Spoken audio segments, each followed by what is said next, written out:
ইসরায়েলকে শাস্তি না দিলে আক্রমণের কড়া হুঁশিয়ারি দিয়েছে ইরান। মধ্যপ্রাচ্যে উত্তেজনা নতুন মাত্রা পেয়েছে। ইসরায়েল ও যুক্তরাষ্ট্রের বিরুদ্ধে সরাসরি হুঁশিয়ারি উচ্চারণ করেছে ইরান।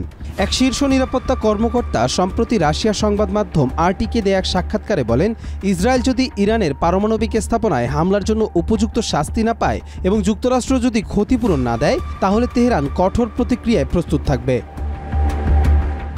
ওই কর্মকর্তা জানান, তেহরান ইসরায়েলের বিরুদ্ধে ঐতিহাসিক প্রতিরোধ পুনরায় শুরু করতে প্রয়োজনীয় ব্যবস্থা নিতে পিছপা হবে না। তিনি জোর দিয়ে বলেন, শিশু হত্যা করে যে শাসন ব্যবস্থা টিকে আছে তার বিরুদ্ধে এবার ইরান আর গুলি চালানোর জন্য প্রথম আঘাতের অপেক্ষা করবে না। তিনি আরও উল্লেখ করেন, আমেরিকা আলোচনা শুরু করতে চাইলেও ইরান সেটিকে সময়ের আগেই শুরু করার প্রয়াস হিসেবে দেখছে। ইরানের অবস্থান হলো এই মুহূর্তে সংঘাতের অস্থায়ী সমাপ্তি অবস্থায় রয়েছে।